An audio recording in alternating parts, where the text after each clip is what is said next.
Hello guys, welcome to my channel. तो हमारा आज का टॉपिक है करेक्टर व्हेन रेलेवेंट, जो हमारे कवर होते हैं सेक्शन 52 से 55 लॉ ऑफ एविडेंस। ठीक है, अभी इससे पहले जो मैंने सेक्शंस बताए थे, मतलब ओपिनियन थी जिसमें थर्ड पार्टी के डिक्लाइन, डिक्लेरेशन जो भी आए थे, आप उसकी पिछली वीडियोस यूट्यूब चैनल पर देख सकते हैं। ये आ गया हमारा कि डिफरेंट सेक्शंस में करेक्टर का मतलब क्या होता है। देखिए सेक्शन 52, 53, 53A, 54, 55 क्या क्या कहते हैं। 52 कहता है in civil cases character to prove conduct imputed is irrelevant. 3 कहता है इन क्रिमिनल केसेस, मतलब वो सिविल में है, ये क्रिमिनल में है, previous good character is relevant. 53A कहता है एविडेंस ऑफ करेक्टर और previous sexual experience not relevant in certain cases. 54 कहता है previous bad character not relevant except in reply. ठीक है। 55 कहता है कैरेक्टर एज अफेक्टिंग डैमेजेस। ये इनकी सबकी, ये सब इनके सिर्फ एक जस्ट मतलब एक पॉइंट्स हैं कि पॉइंट्स कह सकते हैं कि किस सेक्शन में क्या क्या पॉइंट आने वाला है।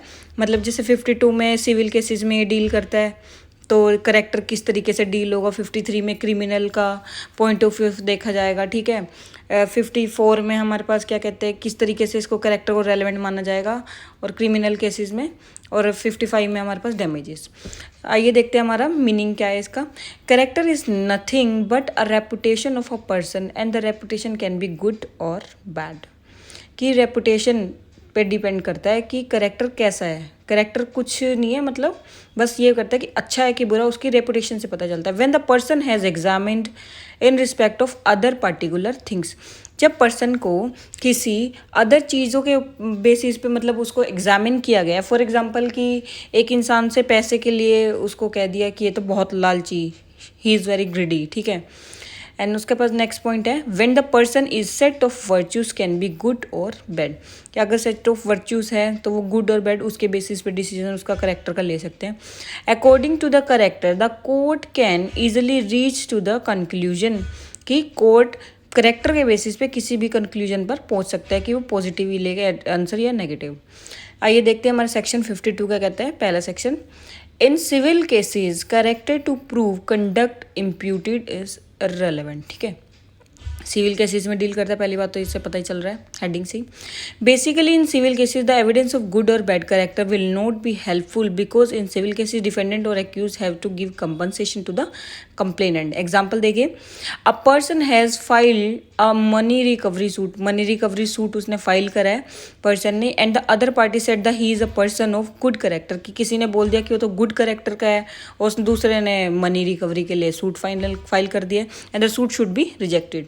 क्यों? गुड करेक्टर है, तो इसमें डिफेंडेंट का ये पॉइंट नहीं देगा। अगर चेक बाउंस हो गया है, फॉर एग्जांपल एक चेक है, चेक बाउंस हो गया, ठीक है, इसमें वो करेक्टर तो नहीं शो कर रहा किसी पर्सन, मतलब या मेरा ही है, फॉर एग्जांपल मेरा चेक बाउंस हो गया, इसमें वो मेरा करेक्टर तो नहीं शो कर रहा। पैसे तो मुझे देने ही पड़ेंगे, आज नहीं तो कल, कभी ना कभी तो देने ही पड़ेंगे। ठीक है, तो इधर भी वही सिचुएशन है कि करेक्टर इररिलेवेंट माना जा रहा है। क्यों? क्योंकि एक तो छोटे केसेस होते हैं सिविल केसेस में, क्या होता है ना कि कंपनसेशन से रिलेटेड होते हैं, डैमेजेस से रिलेटेड होते हैं, कि भी किसी भी पॉइंट पे आके हमें कंपनसेशन देनी पड़ती है प्लेंटिफ को। फिर उसके बाद आ जाता है हमारा सेक्शन 53। सेक्शन 53 देखिए क्या कहते हैं, in criminal cases previous good character is relevant. ठीक है, in criminal cases the evidence relating to good और बैड करेक्टर इज रेलिवेंट। की एविडेंस जो गुड और बैड करेक्टर से रिलेटेड क्रिमिनल केसेस में रेलिवेंट माना, because it can show the guilty और innocent mind of the accused, की क्या वो गिल्टी ऑफ क्राइम है और नॉट। ठीक है, वो सिचुएशन दिखाता है। देखिए ये केस स्टडी है हबीब मोहम्मद और state of versus state of Hyderabad, जिसमें कोर्ट ने डिसीजन लिया था कि supreme court said that the character of good person is important in judging the crime और इनोसेंट। कि एक पर्सन का करेक्टर जज करने के लिए उसको क्राइम में क्या सस्पेक्ट है, मतलब क्या कुछ है, उसका लेवल चेक करने के लिए, डिसीजन लेने के लिए क्या सफिशिएंट है, कि उसने क्या कुछ ये क्राइम किया होगा या फिर क्राइम ये नहीं किया होगा, क्या सिचुएशन रही होगी, क्या कोज रहा होगा। उसके बाद सेक्शन हमारा 53A इससे रिलेटेड है।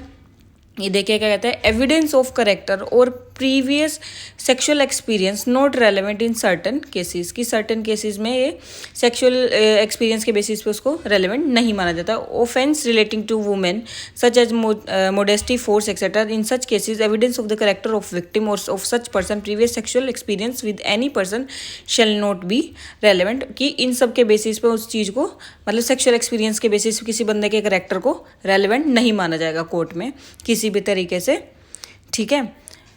फिर उसके बाद आता हमारा सेक्शन 54। देखिए सेक्शन 54 क्या कहता है, previous bad character not relevant except in reply as per this situation section, previous bad character is not relevant but in criminal cases to decide the case past bad character is relevant. If the accused has committed the offense in past then maximum punishment can be given. ये कहता है कि अगर किसी ने पहले भी कोई गुनाह कर रखा है, फॉर एग्जांपल किसी ने किसी के ऊपर मर्डर का चार्ज लगा है और उसके ऊपर पहले भी मार पिटाई, किसी को जान से मारने की पहले ही चार्ज लगा हुआ है और वो उससे गिल्टी ऑफ क्राइम पहले ही हो चुका है, ठीक है, और उसकी पनिशमेंट वो ले चुका है, उसके बाद फिर उसके ऊपर एक केस राइज हो जाता है फॉर एग्जांपल मर्डर का ही, तो वो गिल्टी ऑफ क्राइम हो जाएगा उस सिचुएशन में कि उसमें उसका करेक्टर क्या है, प्रीवियस करेक्टर देखा तो वो बुरा निकला, ठीक है, उसने अच्छा काम तो नहीं किया किसी को मार के, ठीक है। जब उसने पहले ही कुछ अच्छा नहीं किया तो कोर्ट एडमिट करती है, अपने मतलब